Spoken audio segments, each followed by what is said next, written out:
यशवंत मोरे मानपत्र वाचन करतील. आदरणीय संदीप तामगाडगे IPS, निळ्या नभातून अलगद उतरलेल्या, निळे पंख लेऊन निळे नक्षत्र बनलेल्या, निळे ढग पांघरून निळेचं गुंजन करणाऱ्या हे नीलकांती पक्षा. विदर्भाच्या या नागभूमीचे आपण युवा स्पंदन. आपल्या कर्तृत्वाने आम्हा विदर्भवासियांच्या माना स्वाभिमानाने उंचावल्या आहेत. आपल्या कर्तृत्वाने या परिसरातील युवकांमध्ये नवचैतन्याची उधळण झाली आहे. नव्या पिढीसाठी आपण बनला आहात डॉक्टर बाबासाहेबांचे दिशादर्शक बोट, महात्मा फुल्यांच्या क्रांतीचे टोक, सामाजिक उत्थानाची फलश्रुती. हा सन्मान आहे जिद्द, चिकाटी आणि कृतीप्रवणतेचा, जिने आपल्या संघर्षशीलतेतून सिद्ध केली आहे आपली योग्यता. हा सन्मान आहे प्रामाणिकतेचा, जिने राखले आहे इमान आपल्या प्रेरणांशी. हा सन्मान आहे एका प्रज्ञेचा, जिने दिली आहे प्रेरणा ध्येयाप्रत पोहोचण्याची. हा गौरव आहे एका कुटुंबाचा, जिथे झाला आहे वात्सल्य, कर्तृत्व आणि प्रगल्भतेचा समुच्चय. हा गौरव आहे एका धैर्याचा, जे झाले आहे समर्पित मूल्यांना. आपल्या पावलांनी निर्मलेला संगर झाला आहे नवरुधिरांचा महामार्ग. म्हणूनच सामाजिक, सांस्कृतिक, वैचारिक आणि शैक्षणिक क्रांतिकारकांच्या या विदर्भाच्या मातीत यशोशिखराला पदाक्रांत करणाऱ्या आपल्या मित्राचा सन्मान करताना इथलं प्रत्येक मन किती किती गदगदून आलं आहे. आपण गाठलेल्या शिखराने इथल्या तारुण्यात यश संपादनाचा एक निरंतर चिरंतर विचार प्रवाह दृश्यमान होतो आहे. जीवन घडवणाऱ्या समग्र मातापिताच्या संवेदनांना दिशा देण्यासाठी आपण कृतिरत झाला आहात. दुर्दम्य इच्छाशक्ती, परिश्रम, प्रयत्न आणि स्वयंविश्वास या बळावरच आपण हे यश प्राप्त केले आहे. हे नागभूमीतील पक्षा, तुझ्या शब्दांनी लढायांनाही बनवले सुंदर, करुणेला बनवले मोहक, कुरूपतेला बनवले सुरूप. तुझी लढाई जिंकण्यासाठीच, तुझे युग जिंकण्यासाठीच. तुझ्या शब्दकोशात पराभवाला नाही मिळाली कधीच जागा. हे लढाई बनवलेल्या पक्षा, तू अजिंक्य, अपराजित, तू अजातशत्रू. हे सन्मानपत्र आज रोजी शनिवार दिनांक 28/11/2015 सर्व समाजसाक्षीने आपणास बहाल करण्यात येत आहे. दिनांक 28/11/2015 डॉक्टर वसंतराव देशपांडे सभागृह, नागपूर. विनीत N.A. ठमके, अध्यक्ष, ग्लोबल पीस फाउंडेशन, नागरी कार्यगौरव समिती, नागपूर. धन्यवाद मोरेजी. यानंतर मी श्री N.A. ठमकेजी, या विचार मंचावर बसलेले सर्व मान्यवर आणि कार्यक्रम अध्यक्ष श्री यशवंत मनोहरजी यांना विनंती करते की त्यांनी स्मृतिचिन्ह, मानपत्र आणि पुष्पगुच्छ देऊन माननीय संदीप तामगाडगेजींचा गौरव करावा. लीना तामगाडगे मॅम आणि आदरणीय कुसुम तामगाडगेजी त्यांच्या आई आणि मिसेस लीना तामगाडगे यांनाही या विचार मंचावर या ठिकाणी आमंत्रित करते. त्यांचाही या ठिकाणी आम्ही गौरव करणार आहोत. फुलांचा गंध पिऊन गंधित होतो वारा, गुणवानच देत असतो गुणांना थारा. आज हा कार्यगौरव सोहळा संदीप तामगाडगेजी यांचा तुम्हा सर्वांच्या उपस्थितीत आजच्या या क्षणाचे आपण साक्षी राहणार आणि आपल्याला आयुष्यात विसरणार नाही अशी ही संधी, असा हा कार्यक्रम, असा हा सोहळा.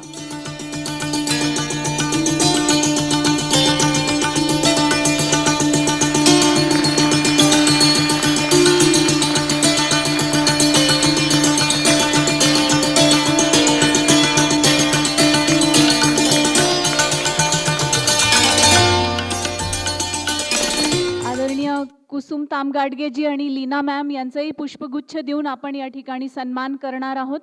ज्यांनी संदीप सरांना असं म्हटलंय बोझ पत्रों पर शपथ लेकर तुम्हें सच कह रही हूँ, मीत तुम जब भी कहोगे साथ हस्ताक्षर करूंगी।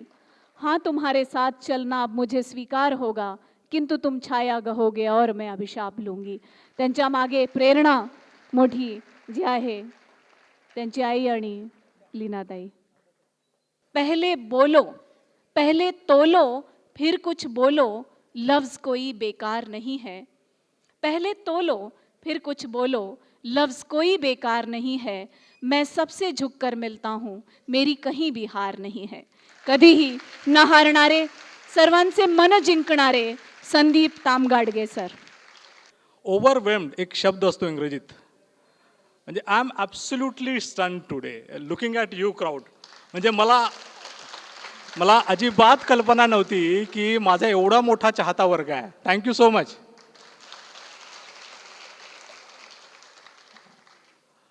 मला एक्झॅक्टली काय बोलावं कळत नाही आहे. म्हणजे कार्यगौरव सोहळा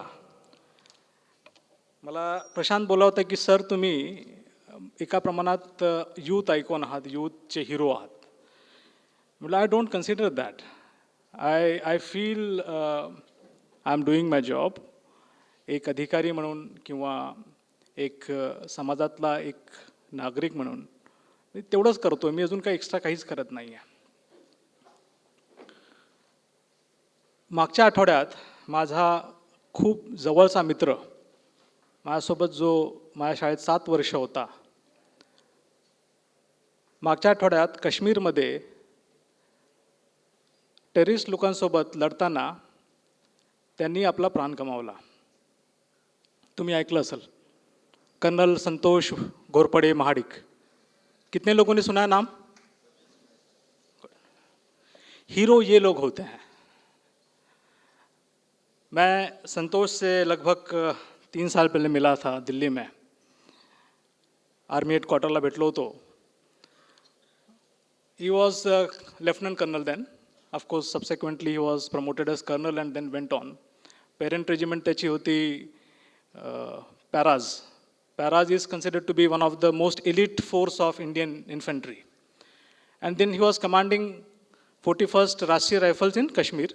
अँड लास्ट वीक त्या टेररिस्टसोबत जे चकमक झाली त्याच्यामध्ये त्यांचा मृत्यू झाला. तर 3 वर्षाआधी मी त्याला भेटलो. त्याच्या पूर्ण युनिफॉर्मला सगळीकडे असे मेडल्स होते, इकडे इकडे इकडे, म्हणजे कुठंच जागा नव्हती. मी म्हटलं अरे संत्या, अरे आता काहीच जागा नाही राहिली आहे तुझ्या अंगावरती कुठंच मेडल लावायला. म्हणजे गमतीत म्हणलो मी. त्यांनी काय करावं? सर काय पण बोलता का म्हणे. तो म्हणजे एकदम छोट्याशा खेड्यातनं आला होता, सातारच्या पोगरवाडी नाव गावाचं नाव. त्याचे वडील साधारण दुधाचा व्यवसाय करणारे आणि लहानपणीच मूळ नाव घोरपडे, लहानपणी त्याच्या मावशीने दत्तक घेतला तर महाडिक झाला तो. A true officer and gentleman, these people are the heroes. मी बऱ्या प्रमाणात आता तुमच्यामध्ये आलो आहे, माझा कार्यगौरव करताय, ठीक आहे, चांगली गोष्ट आहे. But person who lays down his life, supreme sacrifice for the country, I think we need to felicitate them. माझी फक्त एक इच्छा राहील आता, इस सभागृह में जितने लोग मौजूद हैं, हम 1 मिनट साइलेंस रख के खड़े होकर जो दिवंगत आत्मा है उनके लिए प्रे करें. Thank you. धन्यवाद. Thank you. मुझे लगा यह ज़रूरी है क्योंकि स्पेशली यहाँ पे यूथ जितने हैं मेरे विद्यार्थी मित्र, और अब तक का कार्यक्रम काफ़ी अच्छे स्पिरिट में हुआ है. और मैं सोचा, माझे वडील आर्मीत होते, एक सर्व्हिसमॅन. मी पण सैनिक शाळेत शिकलो आहे आणि नागालँडमध्ये बरेच वर्ष 11 वर्ष राहिलो आहे. तर खूप जवळून मी आर्मी इन्स्टिट्यूशनला बघितलेलं आहे आणि मला बऱ्याच प्रमाणात कल्पना आहे कुठल्या खडतर परिस्थितीत ते कामं करतात. And a personal friend who has laid down his life last week, I thought let me take this opportunity of my felicitation for reminding all of you that there are people who go away from the comfort of their home, go away from the comfort of their families. They work tirelessly and if required they let down their life. Santosh was like that. म्हणजे he died taking a bullet on his chest. तो कभी वो ऐसे कभी नहीं था कि मैं पीठ दिखा के भाग रहा हूँ. He was Sena medal, he was विशिष्ट सेवा medal, out of turn promotion. And as a colonel, he was not supposed to lead the operation, but he led the operation. He was always like that. Thank you so much for paying the respect. Now let me continue with what I'm supposed to say today. आजचा दिवस हे राष्ट्रपिता ज्योतिबा फुलेंचा स्मृती दिवस. किती लोकांना माहिती आहे ज्योतिबा फुले हे बाबासाहेबांच्या 3 गुरूंपैकी एक होते? Good, I am happy. बाबासाहेबांनी एकदा म्हणलं होतं की त्यांच्या जीवनकाळी शेवटी की आता मी फक्त एकटाच महात्मा ज्योतिबा फुलेंचा अनुयायी उरलो आहे. बट मागच्या काही वर्षामध्ये जे अवेअरनेस लोकांच्या मध्ये पसरला आहे, आय एम हॅपी दॅट बऱ्याच प्रमाणात एवढ्या मोठ्या सुधारकांची जी भूमिका आहे ती पण लोकांना समजण्यात येत आहे. मी का सांगतो है, मैंने अभी संतोष घोरपड़े का नाम बताया है. ही बिलोंग टू पडगरवाडी, सातारा. उससे जस्ट एक्झॅक्टली 15 किलोमीटर दूर कटगुण नावाचं गाव, त्या गावात ज्योतिबा फुलेंचा जन्म.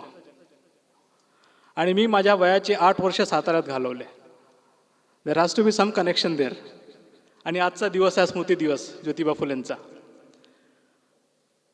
त्या यंग मित्रांसाठी ज्योतिबा फुलेंचं खरं नाव ज्योतिबा गोरे. फुले विकायचा धंदा होता, त्याच्यामुळेच फुले लागलं नाव. बरेच श्रीमंत होते, त्यांचे वडील पुण्याला आले, स्थायिक झाले. But he was one person who was always disturbed by the thought of inequality prevalent in the society. समाजात जे बहुजन वर्ग आहे, समाजातले जे सर्वात खालच्या लेवलचे वर्ग आहेत, त्यांच्यासोबत होणारा अन्याय आणि त्यांच्यासोबत होणारी जी विषमतेची दरी आहे ते कशी ब्रिज करावी, पूर्ण आयुष्य त्यांचा त्याच्यात गेला. त्याच्यामध्ये मुलींसाठी शाळा असो 1852 मध्ये उघडलेत, किंवा अस्पृश्य लोकांसाठी 1952 मध्ये पहिली शाळा उघडव असो, हे सगळं करत असताना त्यांना बराच प्रतिकार झाला. He was thrown out of his house from his father, but he continued with his work. In 1890 when he died, आजच्या दिवशी जेव्हा 1890ला त्यांची मृत्यू झाली, त्यांच्याजवळ पैसा नव्हता अजिबात. He was a poor person. त्यांनी पूर्ण आयुष्य समाजाच्या सुधारण्यासाठी दिलं. ते गेल्यानंतर त्यांच्या शरीराला अग्नी कोण देईल याच्यावरनं वाद आला. मी का सांगतो हे, म्हटलं आज ही अपॉर्च्युनिटी आहे तर मी तुम्हाला थोडंफार तरी राष्ट्रपिता ज्योतिबा फुलेबद्दल सांगेन. ज्योतिबा फुलेंच्या मुलाचं नाव होतं, दत्तक पोराचं नाव होतं यशवंत. Very good. बाबासाहेबांच्या एका मुलाचं नाव होतं. आणि आपल्याला आज लाभलेले अध्यक्ष आहेत सर. म्हणजे हा योगायोग नाही आहे. म्हणजे सरांना ज्यावेळी मला वाटतं ऑर्गनायझर्स तुम्ही अप्रोच केला असेल, आय एम शुअर तुमच्या डोक्यात ही गोष्ट नव्हती. तर there has to be something which brings all this together. तर त्यांच्या डेथनंतर यशवंत हे त्यांचे दत्तक पुत्र होते. तर त्यांच्या शरीराला अग्नी द्यायची का नाही द्यायची याच्यावरनं वाद निर्माण झाला. ऑफकोर्स म्हणजे त्यांच्या आयुष्यभर ते एका वेगळ्या समाजाच्या घटकासोबत युद्ध करत राहिले आणि आयुष्यानंतर त्यांच्या समाजाच्या लोकांसोबत युद्ध करावं लागले, अग्नी द्यायची का नाही. तर अशा महान पुरुषाला ज्यांनी त्यांच्या वेरियस गोष्टी लिखाणामध्ये सत्यशोधक समाज म्हणा, त्यांनी जेव्हा इनिशिएट केलं, किंवा त्यांनी बाकीचे जे लिखाण काम केलं, सार्वजनिक सत्यधर्म जे त्यांच्या डेथनंतर पब्लिश झालं, गुलामगिरी, बरेच साहित्य त्यांनी जे केलं आहे त्याचं कंटिन्युएशन बाबासाहेबांनी आपल्या कामामध्ये घेतलं. ही स्टार्टेड वेअर राष्ट्रपिता Mahatma Jyotiba Phule left his work. And because of the work of Jyotiba Phule and Babasaheb आपण आज इथं आहोत. या गोष्टीची ध्यान राखा तुम्ही. Never forget this point. We have celebrated constitution day 2 दिवसाआधी. मला वाटतं सगळ्यांनी संविधान वाचन केलं असेल, preamble. That good. I am a product of this constitution. We all are product of this constitution. माझे आजोबा खलासी होते. त्यांनी सिस्टम्सनी प्रोव्हाइड केलेल्या अपॉर्च्युनिटीजचा फायदा घेऊन माझ्या वडिलांना थोडं शिक्षण दिलं. माझ्या वडिलांनी मी 4थीत असताना सैनिक स्कूल आणि मिलिट्री स्कूलच्या परीक्षेची तयारी करून घेतली. आम्ही सिकंदराबादला होतो त्यावेळी. उसके बाद फिर एग्ज़ाम दिया जब क्लास 5th में था और सैनिक स्कूल में सेलेक्ट हो गया. दैट वाज 1985. This opportunity was provided by the system which was created by the constitution which was written by our Baba Sahib.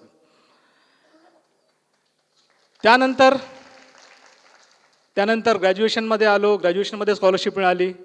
Appeared for the civil services. All these were the stages which were created by a system which was guided by a constitution. Please remember that. I'm coming to the main talk of this thing, but I felt this is important. की आपण आज या सभागृहामध्ये उभे आहोत. हा सभागृह नागपुरातला सर्वात मोठा सभागृह आहे आणि तुम्हाला वाटलं की इथं यावं, तुमचा अमूल्य वेळ द्यावा आणि आम्हाला ऐकून घ्यावं आणि माझ्यासारख्या नॉन एंटिटीचा गौरव करावा. I feel really overwhelmed by all of this emotions that you have showed here. And I led everything. माझं पूर्ण सक्सेस माझ्या आईवडिलांची पुण्याई, इथली जमीन, तुम्ही लोक नागपुरातले आणि बाबासाहेब.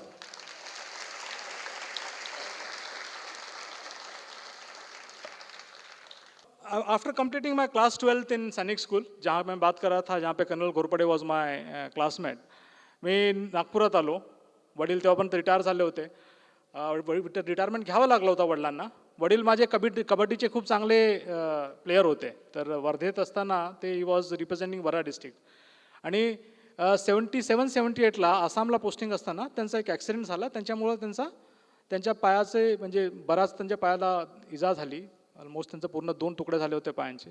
त्या his leg was stitch together with a rod which was fixed in between it. एका रॉडच्या सहाय्याने माझे वडील चालायचे.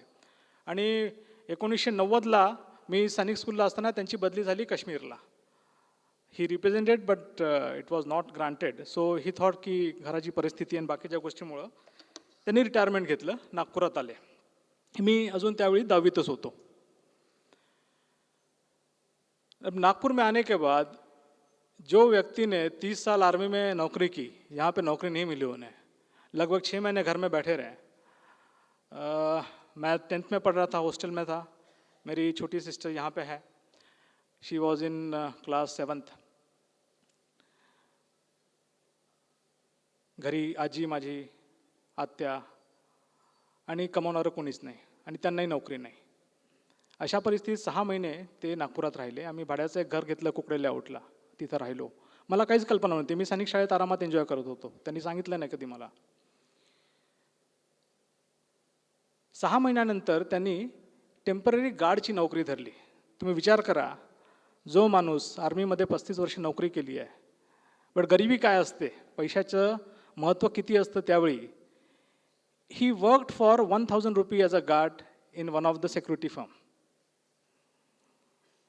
कालांतराने त्यांना MSCBमध्ये नोकरी लागली. He joined as a watchman in MSCB. And जे काय थोडाफार पैसा होता त्याच्यानी आमच्या राहत्या घरी सोनेगावला घर बांधलं.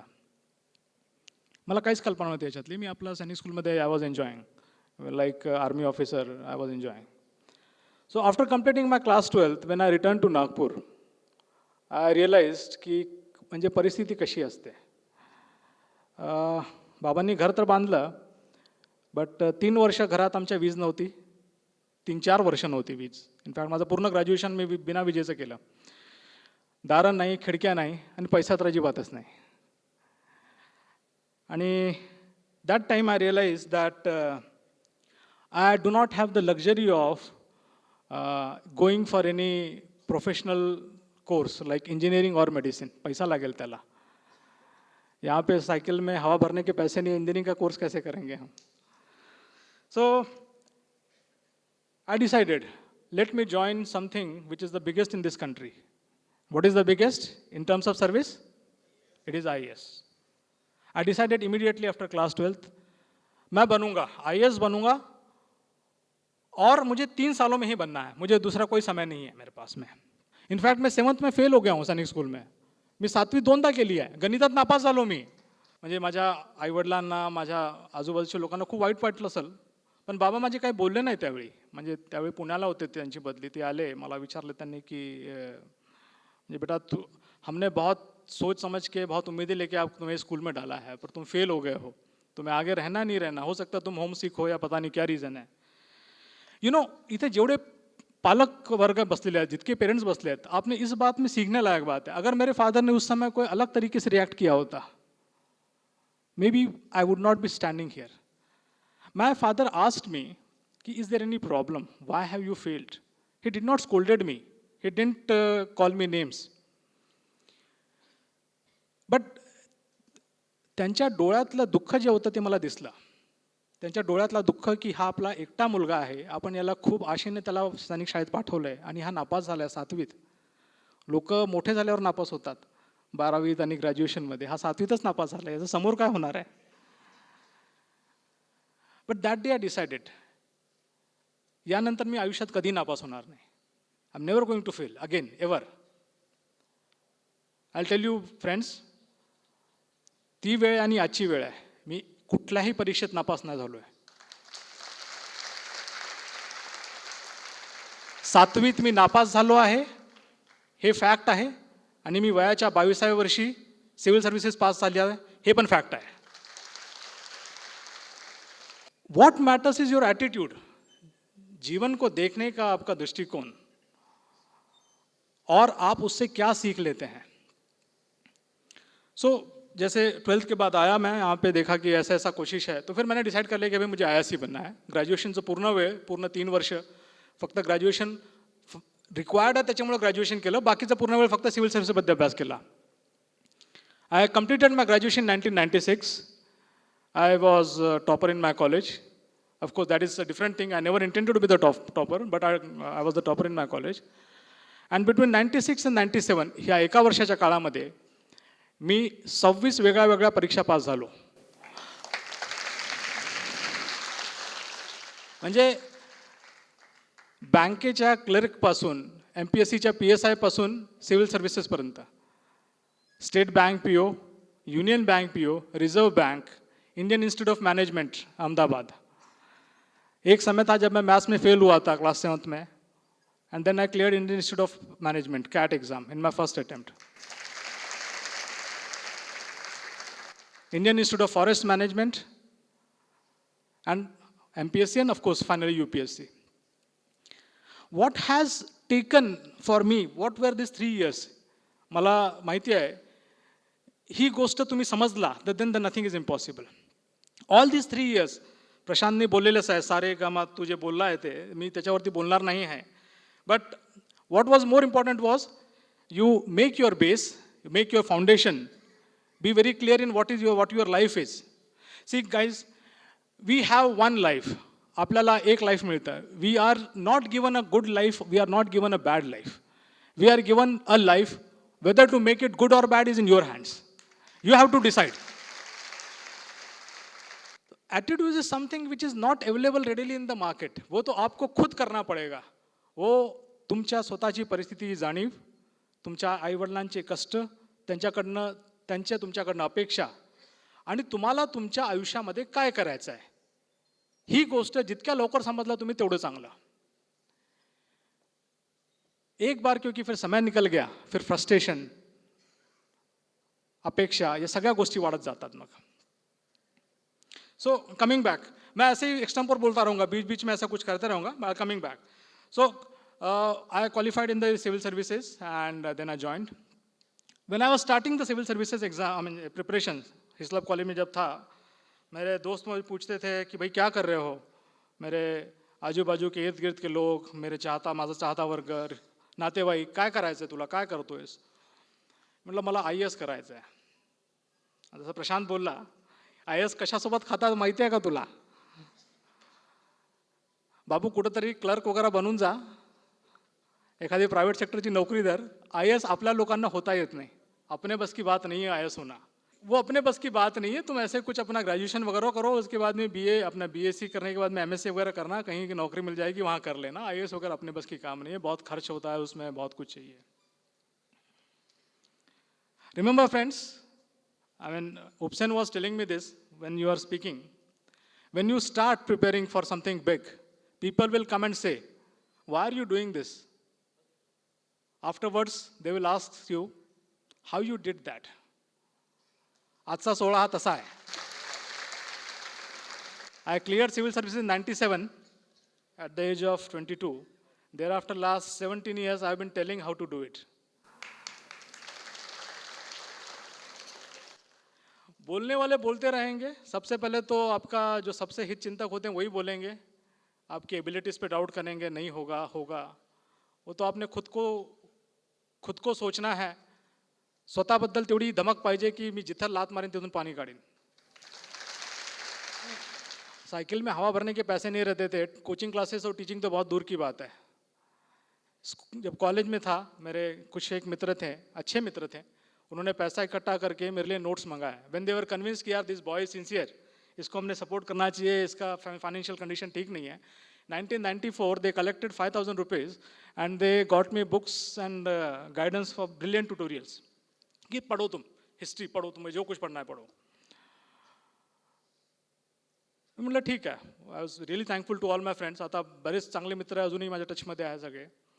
95ला एक आपल्या रामेश्वरी भागामध्ये एक कोचिंग क्लासेस चालायची असेच. मैं नाव नहीं गिना रहा था.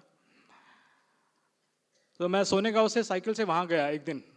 वहाँ पे बहुत से बड़े दिग्गज लोग थे, IIT वगैरह हो चुके थे. ऐसे लोग थे जो 28-30 साल के हो गए थे, फिर भी सिविल सर्विस के प्रिपेयर कर रहे थे. तो मैं गया, बोला कि सर मुझे भी करना है सिविल सर्विसेज.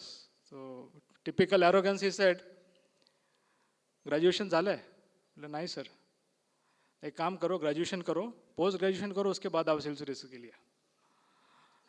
मुझे बहुत गुस्सा आया. मैं बोला सर मेरे पास उतना समय नहीं है. ग्रेजुएशन पोस्ट ग्रेजुएशन का मैं तो ग्रेजुएशन तो इसलिए करना है क्योंकि ज़रूरी है. अगर क्लास 12 बेसिस पे अलाउ करते तो मैं क्लास 12 बेसिस में सिविल सर्विस कर लेता. वो कंडीशन ऐसा रखा हुआ कि ग्रेजुएशन करना है, इसलिए मैं कर रहा हूँ. I don't have that much time. बोले नहीं तुमको यहाँ एडमिशन नहीं मिलेगा, तुम चले जाओ. बॉस मैंने डिसाइड किया इसके बाद मैं इस आदमी के पास कभी नहीं आऊँगा. ते आयुष्यभर प्रयत्न करत राहिले, ते कधीच नाही झाले सिविल सर्व्हिसेस. मी त्याच्या 2 वर्षानंतर क्लिअर झालो. तो ऐसे बहुत से लोग मिलेंगे तुमको जो जानते हैं सिविल सर्विसेज के बारे में, कॉम्पिटिटिव एग्जाम के बारे में, जो बताएंगे कि आपको इतना मेहनत करना पड़ता है और ये सब करना पड़ता है और 18 घंटे पढ़ना पड़ता है और पता नहीं 50-60 लाख रुपए खर्चना पड़ता है. As I was saying in some other program, in my view, civil services is one of the easiest exam in this country. They say it one of the difficult, but I'll say it is one of the easiest exam. What you require, listen to me. What you require is pure planning and time management. ये इसी बातों को मराठी में प्रसाद ने बोला, मैं English में बात कर रहा हूँ. मला ते शब्द येत नाही जास्त त्यामुळे please bear with me. Pure planning and time management. I started my studies when I was in BSc Part 1. I completed reading everything from class 6 to class 12. पहिल्या वर्षी क्लास 7, क्लास 6वी ते क्लास 12वी जितके पुस्तक होते सगळे वाजून टाकले. ग्रॅज्युएशनचा अभ्यास फक्त अखेरच्या शेवटच्या एका महिन्यात केला. आणि सायन्स करत होतो, प्रॅक्टिकल वगैरे करावं लागायचे, तर माझे फ्रेंड्स वगैरे करून द्यायचे. ऑफकोर्स माझी फ्रेंड जे सबसिक्वेंटली माझी वाईफ झाली ती पण करून द्यायची मला. But they were convinced. So class 6 to class 12 का एग्जाम एक बार फाउंडेशन बन गया, उसके बाद करना क्या है आपको बस वो सब्जेक्ट को अच्छा करना है. माझ्या वेळी UPSCला प्रिलिम्समध्ये एक विषय घ्यावा लागायचा जो ऑब्जेक्टिव्ह टाईप असायचा आणि मेन्समध्ये 2 विषय घ्यावे लागायचे. So botany was one of my subject in the graduation. So I selected botany as my subject for prelims and anthropology and geography for the mains. So friends, as you would be aware, any subject which you are taking in the civil services, the syllabus is of post-graduation level. So I have to study not only the 3 subjects of graduation, but also 2 more subjects of non-graduation subjects of the PG level in limited time of 3 years. मेरे pass समय नहीं था क्योंकि उदाहरण देने के लिए यहाँ से अगर इस हॉल से आपको लेट से एयरपोर्ट जाना है या स्टेडियम जाना है या सोनेगांव जाना है, कहीं भी जाना है, तो हम यहाँ से चलते समय किसी के पास हो सकता है साइकिल हो, किसी के पास हो सकता है मोटरसाइकिल हो, किसी के पास वो बड़ी वाली गाड़ी हो, कार हो, कोई हो सकता है पैदल जा रहा हो. आपको कितनी अर्जेंसी है और आपको कितने जल्दी वहाँ पहुँचना है, आपका इम्पोर्टेंस क्या है उस काम का, उसके हिसाब से आप डिसाइड करोगे कि आप कौन सा रास्ता लोगे। यहाँ से सोनेगांव तक जाने के लिए 50 रास्ते हो सकते हैं। अब किसको बहुत लेजर है, बहुत आराम से जाना है, वो यहाँ से चलेगा, धर्मपेट में पहले चाय पीने के लिए रुकेगा, फिर शंकर नगर जाएगा, वहाँ कुछ खर्रा वगैरह खाएगा, है ना, फिर आगे जाएगा और कहीं पे कॉफ़ी वगैरह अपने दोस्तों से मुलाकात करेगा, फिर जाएगा आराम से। उसके पास हो सकता है मोटरसाइकिल हो, किसी के पास कार होगा, अच्छा एसी वाला कार, ड्राइवर चला रहा है, यहाँ से चलेगा सीधा हाईवे पकड़ेगा अपना, ये बर्डी से सीधा सोनेगांव जाएगा। किसी के पास हो सकता है साइकिल हो, अच्छी क्वालिटी की साइकिल हो, वो भी अपना अपना रास्ता लेके जाएगा, जहाँ पे ट्रैफिक जाम ना होते हो, जहाँ पे सिग्नल्स कम हो। माझ्याजवळ ना सायकल होती, ना गाडी होती, ना कार होती, मला चालत जायचं होतं, रस्ता बरोबर नव्हता, 1000 ट्रॅफिक सिग्नल होते आणि मला इमिडिएटली पोचायचं होतं। हा उदाहरण द्यायचा उद्देश तो आहे। And for that I said if I study like, म्हणजे गाढवासारखा अभ्यास केला तर मला काही होणार नाही ते। I need to study smart, मुझे ये पता होना चाहिए क्या पढ़ना है। There that's what planning comes in. आप कोई भी कॉम्पिटिटिव एग्जाम ले लो, आई एम श्योर यहाँ बहुत से बच्चे होंगे ऐसे जो बैंक क्लरिकल के एग्जाम के लिए पढ़ रहे हों या पीओ के लिए पढ़ रहे हों, एमपीएससी दे रहे हों। कोई भी एग्जाम ले लो, कोई भी प्रिपरेशन ले लो, प्लानिंग बहुत इंपॉर्टेंट है उसके लिए। आपने एक बार डिसाइड कर लिया कि आपको करना क्या है, प्लानिंग में सिलेबस क्या है, सबसे पहले सिलेबस खरीदिए, पढ़िए, उसके बाद में क्या पूछा जाता है एग्जाम में। अब मी बॉटनी, अँथ्रोपॉलॉजी आणि जॉग्राफी घेऊन IPS झालो, त्यानंतर मला माझ्या पोलिसिंगमध्ये कुणीच विचारलं नाही, बॉटनीचं ब विचारला नाही, अँथ्रोपॉलॉजीचं अ नाही विचारलं, जॉग्राफीचं जी नाही विचारलं। That is not required. So decide what is required, what is utmost importance for clearing the exam. Once you are sure ki what is required, then you start preparing accordingly. I studied only the NCERT books and the bare minimum books that were required for clearing the exam. At the same time, right from the beginning, I started preparing how to write the answers. आप 10 दिन मेहनत कीजिए, 10 महीने मेहनत कीजिए, 5 साल मेहनत कीजिए कोई भी एग्ज़ाम के लिए, सबसे इम्पॉर्टेंट क्या है, जिस दिन आपकी एग्ज़ाम है उस दिन वो 3 घंटे आप कैसा क्वेश्चन को सॉल्व करते हैं। प्रश्नपत्रिका, तुमची उत्तरपत्रिका तपासायला घेतो त्याला हे माहिती नाही आहे की तुम्ही 10 वर्ष अभ्यास केला आहे, 4 वर्ष अभ्यास केला आहे, की 2 महिने अभ्यास केला आहे, का 10 दिवस अभ्यास केला आहे, त्याला ही माहिती नाही आहे। तुम्ही 1.5 लाखाच्या कोचिंग क्लासमध्ये गेलात, 50,000च्या कोचिंग क्लासमध्ये गेलात का तुम्ही स्वतःच अभ्यास केला, त्यासमोर फक्त एक उत्तरपत्रिका असते, त्याच्यामध्ये तुमचा परफॉर्मन्स काय आहे ते सर्वात महत्त्वाचा असतो। Get it very clear in your mind, what do you want to do. You are not studying for showing it off others, दुसऱ्यांना दाखवण्यासाठी की मी 10 मोठमोठाले पुस्तकं वाचलेत, मी 20 तास अभ्यास केला, that's not going to help you. You cannot fool yourself. बाकीच्या लोकांना मूर्ख बनवू शकता, आईवडिलांना मूर्ख बनवणं खूप सोपं आहे, म्हणजे खूप लोकांना की माझा मुलगा IASचा अभ्यास करतोय, दिल्लीला गेला, मुंबईला गेला, 1.5 लाखाची त्यांनी कोचिंग क्लास लावली, दर महिन्याला 20,000 रुपये खर्च करतो, नातेवाईकांना आजूबाजूच्या लोकांना सांगणं खूप चांगलं आहे, 3 साल के बाद भी पता चल रहा है प्रीलिम्स भी पास नहीं हो रहा है। बाबासाहेब आंबेडकरांना अपेक्षित अशा प्रकारचा नायक, जो परिवर्तनाच्या चळवळीला हवा असतो, सगळ्यांना केवळ आदर वाटेल असं नाही तर दरारा वाटणारा माणूस, एखाद्या साहित्यिकाचं साहित्य किती मनपूर्वक पद्धतीने वाचत असतो, ही गोष्ट मला फार महत्त्वाची वाटलेली आहे।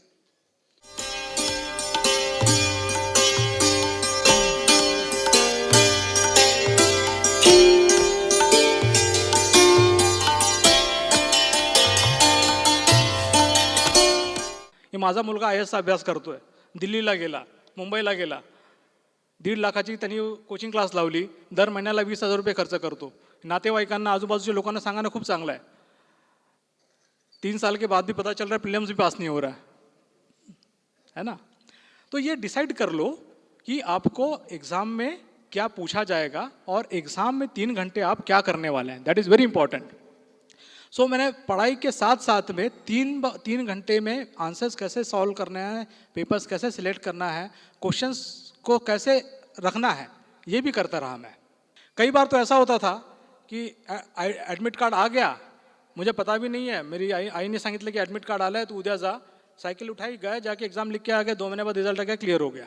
ये ऐसा कैसे होता था? अब ऐसे बोलूँगा तो आपको लगेगा सर आप झूठ बोल रहे हो। मैं झूठ नहीं बोल रहा हूँ। 3 वर्षाच्या अभ्यासानंतर एक ऑप्टिमम लेवल ऑफ प्रिपरेशन आली होती। तुम्हाला प्रयत्न काय करायचा आहे, तुमच्या त्या ऑप्टिमम लेवल ऑफ प्रिपरेशनला यायचं आहे। त्या प्रिपरेशनला यायला तुम्हाला थोडा वेळ लागेल, but that is possible. Preparation करून तुम्ही प्लॅनिंग करून येऊ शकता। Once you reach that optimum level of preparation, then you need not work again. Just then read the competitive, your current affairs and lot of other things. You go and you study and you can go and appear, you will clear. मैं हर समय कहता हूँ मेहनत करनी है। किस तरह मेहनत करनी है? मेहनत करनी है, शेर की तरह मेहनत करो, गधे की तरह मेहनत मत करो। गधा 24 घंटा काम करता है, आखिर में उसको घास मिलती है। शेर दिन में 1 घंटा काम करता है। It is not important how much time you are giving. मेरी हर बार इस बात पे बहस हो जाती है। लोग कहते हैं 10 घंटा 20 घंटा पता नहीं 15 घंटा पढ़ना पड़ता है। मैं बोलता हूँ पढ़ने की ज़रूरत नहीं है उतना। आप दिमाग लगाकर पढ़ो। आपका दिन 24 घंटे का है, 8-8 घंटे की 3 स्लैब्स डालो, 8 घंटे पढ़ाई करो, प्योर पढ़ाई करो। उस समय आपका फेसबुक, व्हाट्सएप, आपकी गर्लफ्रेंड, बॉयफ्रेंड, जितनी चीज़ें उनको दूर रखो। 8 घंटा प्योर पढ़ाई करो, 8 घंटा आराम करो, आपको जो भी करना है, सोना है, जो कुछ करना है, और 8 घंटा बाकी के आपको जो फिर टाइम दोस्तों के साथ टाइम बिताए वो करना। ये प्लानिंग करा, इट्स एवरीथिंग इज पॉसिबल। 20 घंटे पढ़ने से कुछ नहीं होता। पता चल रहा है बाद में जो पढ़ा था एग्जाम में वो याद नहीं आ रहा है। Why am telling you all this, you most of the crowd here is young people and parents. Do something so that after 10 years you should not feel regret about it, that I had the opportunity, I had the time, I have wasted my 10 years. What type of life you want to have, it has to be decided by you. For me there are 3 types of lives. One is caged life, one is comfortable life,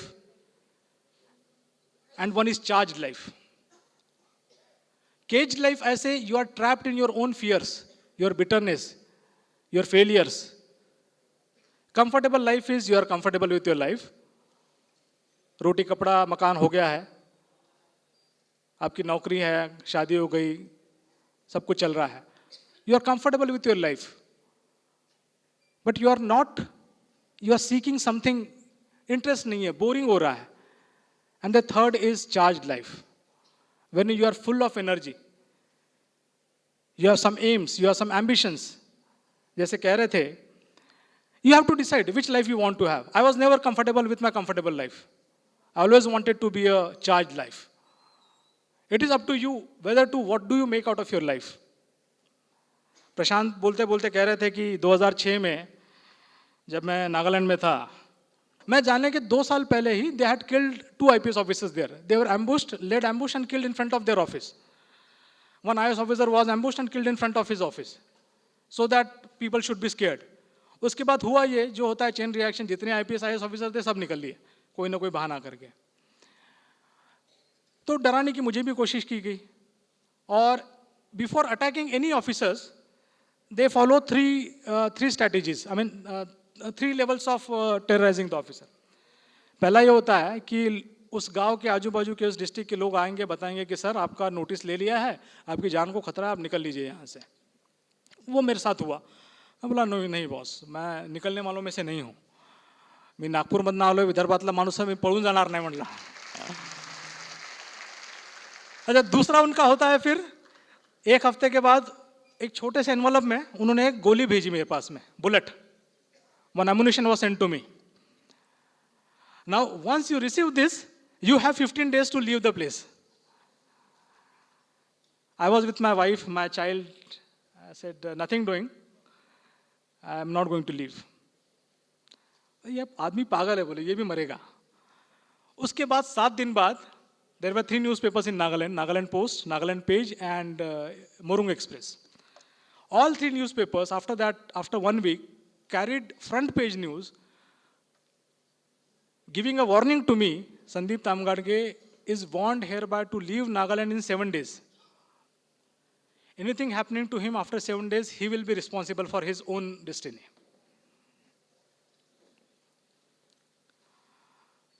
I said very well, अब आएगा मजा आगे. Government of India, ministry of home affairs, they got worried.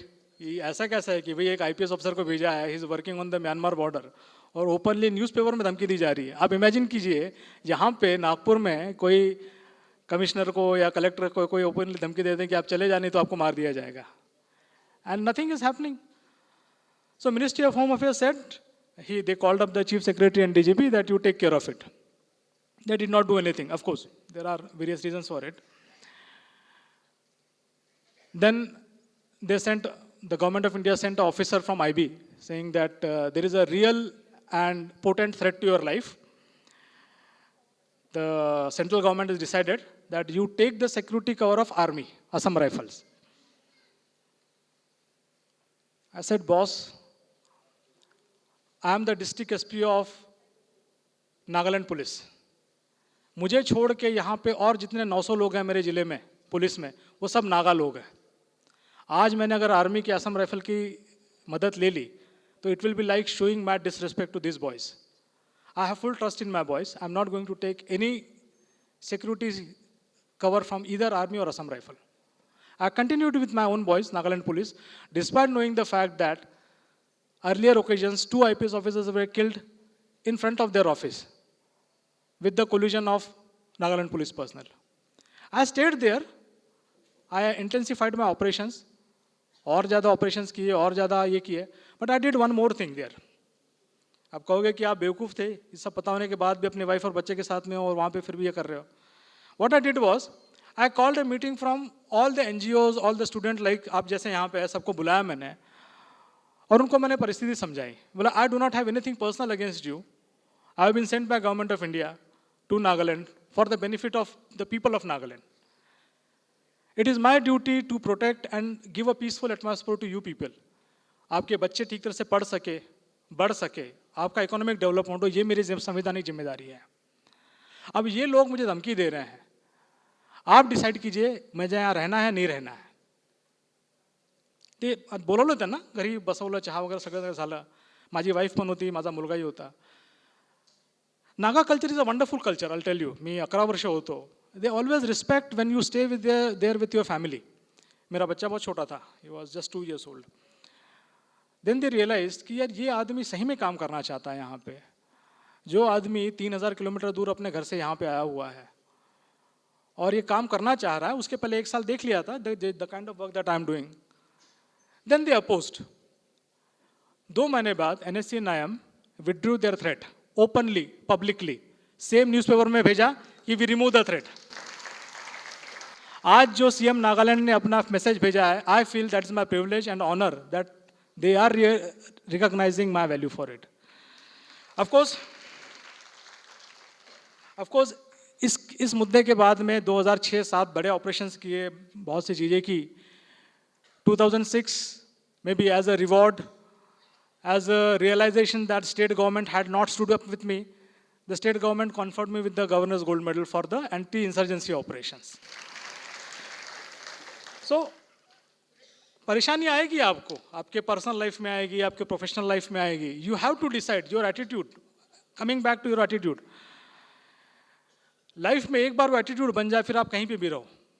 आप पढ़ाई कर रहे हो, विद्यार्थी हो, आप पढ़ रहे हो, या आप सर्विस कर रहे हो, आपकी प्रोफेशनल लाइफ में, पर्सनल लाइफ में, once you have that attitude, then nothing can threaten you, nothing can take you out of your path. कई बार होता था, अभी याद आ रहा, मैं सोच रहा हूँ तो कई बार होता था, मेरे बंगले के नीचे, मेरा बंगला ऐसे पहाड़ के ऊपर था, 2 पहाड़ियाँ, मेरा एक बंगला, कलेक्टर का एक बंगला, और नीचे पूरा ऐसा मार्केट प्लेस और शहर वगैरह रहते थे. कई बार होता था कि बंगले के नीचे फाइट हो रही है सुबह 4 बजे से, वहाँ बहुत जल्दी दिन हो जाता था, 4 बजे एकदम हो जाता था और शाम के 4 बजे अंधेरा हो जाता था. सब the most eastern part of the country. 4 बजे से फायरिंग शुरू हो गई, ग्रेनेड ब्लास्ट हो रहे हैं. और जब फायरिंग हो रही है, आपका घर बीच में है, कहीं से भी आगे पीछे हो सकती है. The most of the time मैं टाउन में रहता था मेरे बॉडीगार्ड के साथ में, मेरी वाइफ और बच्चा घर के भीतर रहते थे, और मेरा एडिशनल SP अपने 4 कमांडोज के साथ में घर को प्रोटेक्ट कर रहा है. ठीक है सर, आप टाउन में हैं, मैं I will protect of your family, you know. और उनके साथ में उनकी वाइफ भी आती थी कि मैडम अकेला फील कर रही होगी. Such a nice thing. So once you get the support of the people, then there is nothing impossible. कई बार होता था कि क्लैशेस हो रहे हैं, पूरा टाउन दूसरे तरफ भाग रहा है. इमेजिन कीजिए एक पहाड़ी है, पहाड़ी के ऊपर एक टाउन है, डिस्ट्रिक्ट हेडक्वार्टर मेरा, एक साइड में फायरिंग स्टार्ट हो गई है, ब्लास्ट वगैरह हो रही है, तो वहाँ की पूरी जनता डिस्ट्रिक्ट एसपी, डिस्ट्रिक्ट कलेक्टर के ऑफिस की तरफ भागी क्योंकि सिक्योर एरिया है. तो पूरी जनता इस तरफ भाग रही आहे, ते आपापले कोंबड्या बकऱ्या घेऊन इकडे तिकडे पळतात. गरीब लोक आहेत बिचारे, आणि मी आणि माझे लोक तिकडं आतमध्ये जात आहेत परफॉर्मन्समध्ये. तर त्यावेळी आमच्यासोबत खूपदा आसाम रायफलचे आर्मीचे लोक असायचे. बरं, आसाम रायफल आर्मीचं आहे की त्यांचं पूर्ण तामझाम, पूर्ण बॉडी त्यांचं काय म्हणतात त्याला, बुलेट प्रूफ, डोक्याला पटका आणि त्यांचं सगळं काही. और हमारे पास में आई वॉज अ डिस्ट्रिक्ट एसपी, कहाँ रहता है ये सब. तो अपना टोपी लगाई, अपना पिस्टल लगा, निकल लिए बीच में. तर 2006-07ला त्याच दरम्यान लोकल आसाम रायफल बटालियनचा जो कमांडंट होता colonel, was colonel SS Patil. Coincidentally he was also Sainik school product. Never shared with this. He was also Sainik school Satara product. Of course senior to me and a very fit guy. आणि माझी शरीरयष्टी नेहमीच अशी राहिली आहे, म्हणजे जो अनिल भी बता रहा था. But since I was a Sainik school product, so I manage everything. So firing हो रही है दोनों जगह से और बीच में है, और बुलेट प्रूफ वगैरह कुछ नहीं पहना है. तो I remember once colonel Patil said, Sandeep मला घाबरायची काय गरज नाही म्हणे, मला बुलेट प्रूफची गरज आहे, तू नेहमी माझ्यासमोर राहतो. सो मॅडनेस, जे आता एक एक असे म्हणजे ज्या गोष्टी आठवत आहेत मला, वो जुनून था दिमाग में कि कुछ करना है बॉस. वो जुनून आज तक है, ऐसे ही है, कंटिन्यू. CBI में आया, अभी तो छोड़ दिया हूँ CBI, इसलिए मैं बोल सकता हूँ, सारी बातें नहीं बताऊँगा. नौकरी नहीं छूटी अब तक, सिर्फ CBI छूटा है. सो जब CBI डेपुटेशन में आया 2011 में, और मी त्यांना म्हणलं की मला नागपुरात पोस्टिंग हवी आहे. तर बोले की ऐसे कैसे नागपुर जाओगे, बॉम्बे जाओ पहले. So I was posted in the special crime branch of CBI in Bombay. I had no idea that time for what reason I am being sent there. I went and took charge.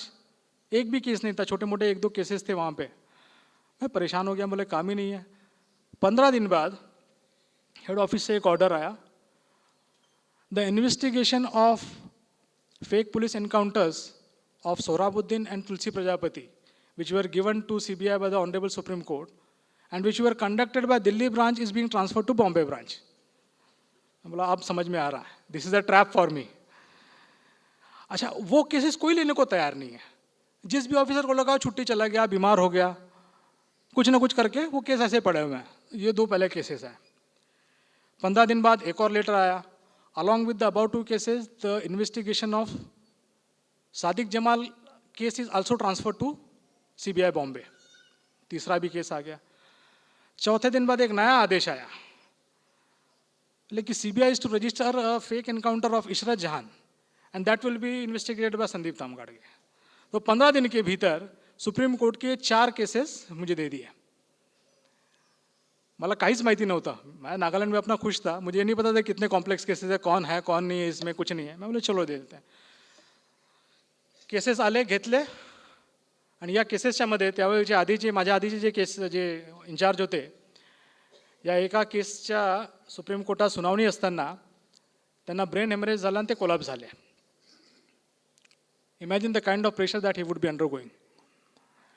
I took up the challenge. I said okay, I will do it. There is a officer sitting here in CBI Nagpur team who was with me earlier. Arvind, raise your hand. Yeah, good. 2011 से लेके 2014 तक जवळपास मी पूर्ण 3 वर्ष अहमदाबादमध्ये होतो, अहमदाबाद आणि Gandhinagar. All these 4 cases, I think you may have read it in the newspapers. It created lot of controversies, lot of newspapers and lot of media headlines. I give entire credit to my teams, all 4 SITs, for honestly and dedicatedly working and reaching the cases to its logical conclusion. Is cases का आगे क्या होगा क्या नहीं होगा वो तो honourable courts decide करेंगे. I will not comment on that. I will say only one thing. 2011-12 के बाद जब हमने केसेस लिए और उसके बाद इन्वेस्टिगेशन किया, उसके बाद से आज तक 2015, the number of encounters have drastically gone down in this country. You will not here any more encounters in this country. That I feel was the contribution of CBI in these cases. The point is, whatever that is challenge is being thrown to you, I always believe in one principle. You throw me to the pack of wolves, I'll come back leading the pack. Your attitude should be like that. कई मुश्किलें आएंगी, पैसा नहीं है, ये नहीं है, वो नहीं है। अरे ये सब पैसा थोड़ा ही चाहिए पास होने के लिए आपको। भगवान ने दिमाग दिया है, सबको एक जैसा ही दिमाग दिया है। आपका एटीट्यूड ठीक कीजिए, प्लानिंग कीजिए और एग्ज़ाम दीजिए। पास ही तो होना है। एग्ज़ाम पास होने के बाद ही तो रियल बैटल शुरू होता है। आप सबको तो लगता होगा कि भैया अभी एक बार पढ़ाई कर लें, नौकरी मिल गई, उसके बाद शादी कर लें, उसके बाद में फैमिली बढ़ जाए, घर हो जाए, कार हो जाए, ख़त्म। Don't do that, don't do that. आज यहाँ इतने लोग हैं, I see every one of you have the potential of becoming a leader. I expect that from you. आप जब आगे बढ़ेंगे, अपनी लाइफ में सक्सेसफुल होंगे, और 10 लोगों को आप बताएं, और 10 लोगों को मार्गदर्शन करें। ये जो कारवां बाबा साहब ने शुरू किया था, वो यहाँ खत्म नहीं होना चाहिए, या रुकना नहीं चाहिए। आप सब लोगों ने आज ये प्रतिज्ञा करनी चाहिए हमारे साथ में। This youth, this crowd which is in front of me, you are the future of tomorrow. आपने डिसाइड कर लिया एक बार, इस देश को अच्छा बनाना है, इस देश के लिए अगला भविष्य अच्छा करना है। तुम्ही दिशा निवडा, तुम्ही ठरवा तुम्हाला काय करायचं आहे, तुमचा ॲटिट्यूड करा। I am sure this country is going to be a super power in next 10 years. Do not think of going away from this country. This country is everything to us. मी सर्वप्रथम भारतीय आहे, मी नंतरही भारतीय, अखेरचाही भारतीय आहे. हे बाबासाहेबांनी बोललं आहे. बाबासाहेबांचे मुलं आहोत आपण सगळेजण. या देशाला जेवढं वरती नेता येईल तेवढं करायचं. एवढं बोलून मी थांबवतो. थँक्यू, धन्यवाद, जय भीम. धावतो माझा मनोरथ मोडलेला, मी न झुंजाचा इरादा सोडलेला, दूरचे तारे जरी देतात हाका, राहतो माती सवे मी जोडलेला. हे आहेत आजच्या या कार्यक्रमाचे अध्यक्ष माननीय यशवंत मनोहरजी. आता त्यांना मी अध्यक्षीय भाषणासाठी आमंत्रित करते. आपल्याला जीवनात माणूस म्हणून कणखर करणाऱ्या, माणूस म्हणून बाणेदार करणाऱ्या आणि एक बाणेदारपणाची संस्कृती आपल्या पदरात टाकणाऱ्या बुद्धांना, ज्योतिराव फुल्यांना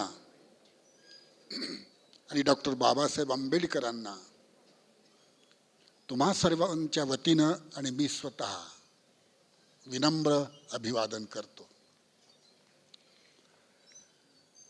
आपण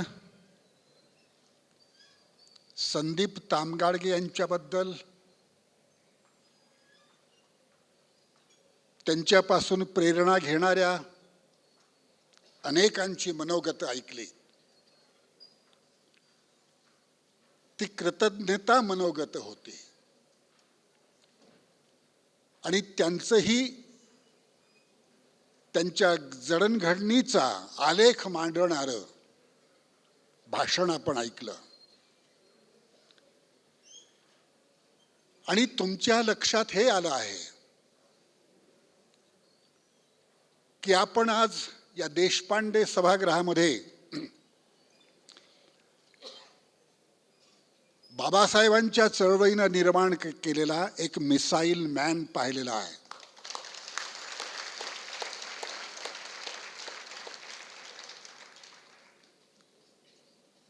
त्यांचं आयुष्य आपल्यापुढे उभं आहे. हा 40 वर्षांचा तरुण आहे आणि त्यांनी या 40 वर्षामध्ये जे काही मिळवलं आणि इतरांना जे काही मिळवून दिलं ते इतकं विलक्षण आहे की बाबासाहेब आंबेडकरांना अभिप्रेत अशा प्रकारचं आयकॉन, बाबासाहेब आंबेडकरांना अपेक्षित अशा प्रकारचा नायक, जो परिवर्तनाच्या चळवळीला हवा असतो,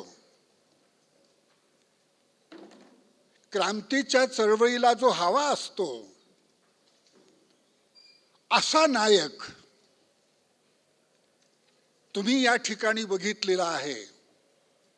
आणि हे समाधान घेऊन केवळ तुम्ही घरी जाणार नाहीत,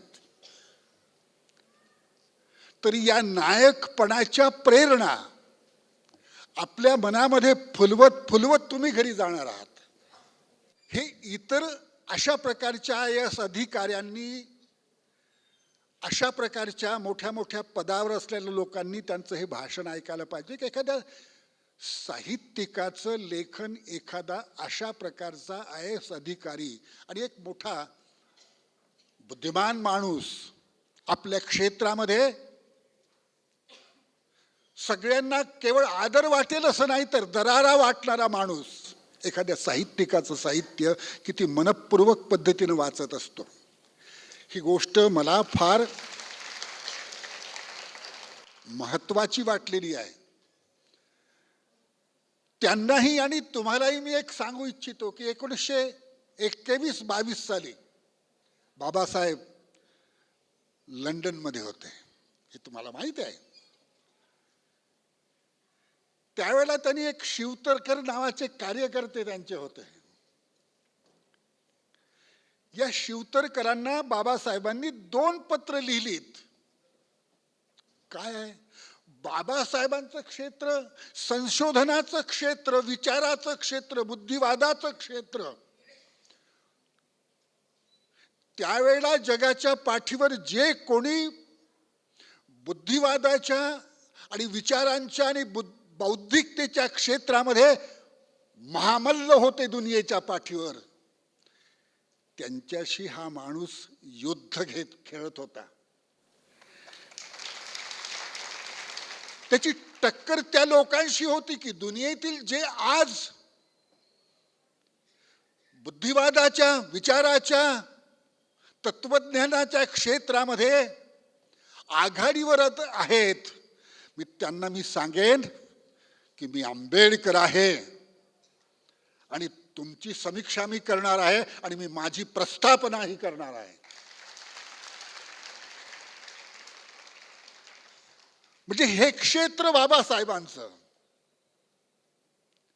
आणि हे बाबासाहेब आंबेडकर लंडनला शिवतरकरांना लंडनवरून सांगतात की राम गणेश गडकर यांची नाटकं मला पाठवती, मला वाचायची आहेत. लक्षात घ्या. मला मला मला प्रश्न असा पडला हे सगळं वाचत असताना की बाबासाहेब आंबेडकर 6 महिन्यानंतर, 1 वर्षानंतर भारतात येणारच होते. आल्यानंतर नाटकं वाचता आली असती ना. पण लक्षात ठेवा, आल्यानंतर वाचता आली असती नाटकं, पण त्यावेळच्या मनाची भूक, तिला काही अर्थ आहे की नाही? मला यावेळी ही गोष्ट पाहिजे आहे. मला यावेळेला ही भाषा वाचायची आहे. मला यावेळेला ही भाषा ऐकायची आहे. तुम्हाला हे कशासाठी सांगतोय की बाबासाहेब आंबेडकरांची इंग्रजी भाषा आणि मराठी भाषा सुद्धा इतकी सुंदर भाषा आहे हो. माझ्यासारखा माणूस सुद्धा हे बाबासाहेबांचं इंग्रजी वाचताना ती भाषा तर पिसारलेली आहेच मोरासारखी, पण माझ्यासारख्या माणसाचं मन ही भाषा वाचताना मोर पिसारा होत जातं.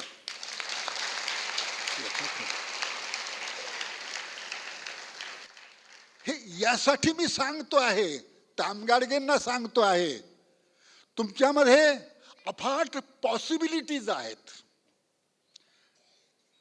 अनेक शक्यता तुमच्यामध्ये आहेत.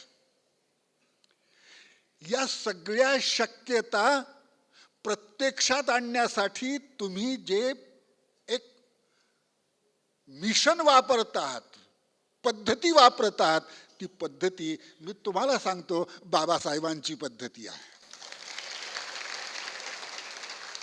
बाबासाहेब आंबेडकरांनी एक सांगितलं होतं, इथं मी सगळ्यांना सांगतो आहे. बाबासाहेबांनी एक सांगितली महत्वाची गोष्ट, तुम्ही कसं स्वतःचं कसं घडवलं पाहिजे, असं निर्माण करा स्वतःचं की आजूबाजूच्या सगळ्या लोकांना, जगातल्या सगळ्या लोकांना तुमच्याबद्दल आदर वाटेल. हे लक्षात ठेवा. तुमच्याबद्दल एक प्रकारची या जगातल्या लोकांना तुम्ही प्रेरणादायी वाटाल. आणि मी एक गोष्ट तुम्हाला आणखी सांगतो, मी ॲड करतो आहे ती, की तुमच्याबद्दल बाबासाहेब म्हणतात तसा आदर वाटला पाहिजे, पण तुमच्याबद्दल लोकांना दराराही वाटला पाहिजे. आणि तो दरारा तुमच्या मोठ्या घराचा नव्हे हो, तुम्ही वापरता त्या कपड्यांचा नव्हे हो, हा दरारा तुमचा वाटला पाहिजे तुमच्या विचाराचा, तुमच्या बौद्धिक क्षमतेचा. हा दरारा तुमचा वाटला पाहिजे तुम्ही घेता त्या मेहनतीचा, घेता त्या उपसता त्या कष्टांचा हा दरारा वाटला पाहिजे की हा पुत्र केवळ त्याच्या आईबापांचा पुत्र नव्हे, मेहनतीचा पुत्र आहे. मला हे दिसतं आहे की तुम्हा तरुणांच्या मधून, तुमच्यासारख्या तरुणांच्या मधूनच या चळवळीचा उज्ज्वल उद्या जन्माला येतो आहे. आम्ही तो बघतो आहोत, याचा आनंद आम्हाला आहे. आणि तुम्हाला एक सांगतो की 65 वर्ष झाली भारतीय संविधानाला, या देशामध्ये हे संविधान लागू झालेला. तुम्ही हे सगळं वर्तमान बारकाईनं वाचा जरा, या वर्तमानाचा अभ्यास करा जरा. 65 वर्षानंतर हा देश आता संविधानाला सलाम करायला लागलेला आहे.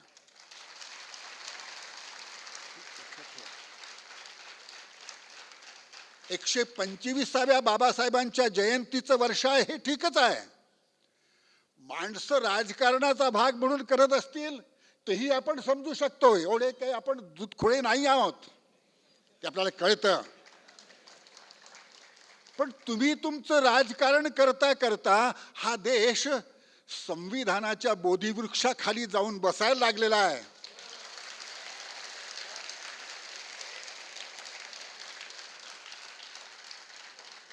आणि संविधानाच्या बोधिवृक्षाखाली जाऊन बसणं या देशाचं, तुमच्या राजकारणामध्ये जर काही अंधार असेल आणि काही मुत्सद्दीपणा आणि काही जर दुष्टपणा असेल तर त्या दुष्टपणालाही सरळ करण्याची ताकद या बोधिवृक्षात आहे. आणि हेही तुम्हाला सांगतो आहोत. पण कुठल्या का निमित्तानं होईना आमच्या आजच्या वर्तमान देशाची कूस बदलते आहे. या वर्तमान देशाचं समाजशास्त्र आणि मानसशास्त्र बदलत आहे. तुम्हाला खरं सांगतो, माझा जीव गहिवरून येतो. आणि ह्या सगळ्या प्रकरणामध्ये, वातावरणामध्ये देश संविधानाकडे निघालेला आहे, संविधानाच्या चवदार तळ्याकडे निघालेला आहे देश. म्हणजे कुठे निघालेला आहे? म्हणजे तुमच्या आणि माझ्या बाबासाहेब आंबेडकरांच्या कडे निघालेला आहे. मी याची वाट पाहतोय की या देशातल्या उच्चवर्णातल्या लोकांना, सगळ्या जातीपातीच्या धर्माच्या लोकांना एक दिवस हे कळणार आहे की या देशाच्या इतिहासातही नव्हे, जगाच्या इतिहासातही नव्हे, भारताच्या इतिहासातही नव्हे, बाबासाहेब आंबेडकरांनी एवढा आमच्या सुखदुःखाची काळजी करणारा माणूस कुठेच झाला नाही आहे. हे आमच्या मुस्लिम बांधवांना कळेल, आमच्या ख्रिश्चन बांधवांना कळेल, भटक्या विमुक्तांना, आदिवासींना आणि माझ्या 50% भगिनींना कळेल, या देशातल्या उच्चवर्णीय लोकांना कळेल. तो दिवस या देशाच्या क्षितिजावर उगवलेला पहिला शहाणा दिवस असेल. आणि तुम्हाला सांगतो, तुम्ही सगळे जाणकार लोक आहात, तो शहाणा दिवस उगवण्यासाठी आता तत्पर झालेला आहे. आणि तो शहाणा दिवस उगवावा म्हणून या देशातील लोकांच्या मनाचं क्षितिज आतुर झालेलं आहे. हे मी बघतो आहे, मी वाचतो आहे. जाणीवपूर्वक आणि अत्यंत अत्यंत सूक्ष्मपणे मी या देशाच्या मनाची ही स्थित्यंतर अदलबदल बघतो आहे आणि मला दिसतं आहे की या देशाला आता फक्त बाबासाहेब माहिती होणार आहे. या देशाच्या नजरेला आता वाटेल की ज्याला पाहावं आपण तो माणूस केवळ बाबासाहेब आंबेडकर आहे. ज्याच्या विचाराचा विचार आपण करावा तो विचार फक्त बाबासाहेब आंबेडकरांचा आहे.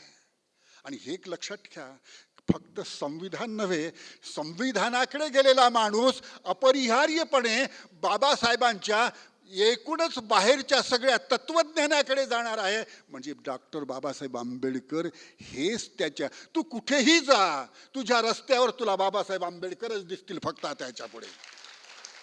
कोणत्याही वाटेनं जात का नाही तू कुठल्याही वाटेनं जा, कुठलेही कपडे घालून जा, कुठलंही स्वप्न डोळ्यात घेऊन जा, कुठल्याही वाटेनं गेलास तरी त्या वाटेवर तुला बाबासाहेबच दिसणार आहेत.